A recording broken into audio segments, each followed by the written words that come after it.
Sapota harvesting. Hi అండి అందరికీ. ఈరోజు అయితే నేను సపోటా కాయలు హార్వెస్టింగ్ చేసుకుంటున్నా. చూడండి ఇంత చిన్న చెట్టు కూడా ఎంత బాగా కాయలు వచ్చాయో చూడండి. వర్షాకాలం వచ్చిందని చెప్పేసి గడ్డి మొత్తం తీసేసుకొని ఇలా పాదు చుట్టూ పాదు, ఈ చెట్టు నీడ ఎంత వరకు పడితే మనము అంతవరకు ఇది పాదు చేసుకోవాలన్నమాట. పాదు చేసుకొని మొత్తం నేను పెంట పోసుకున్నా.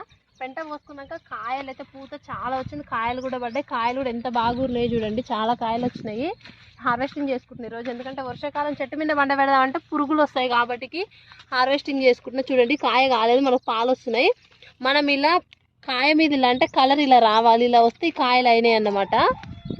చూడండి ఎంత బాగుందో చెట్టు,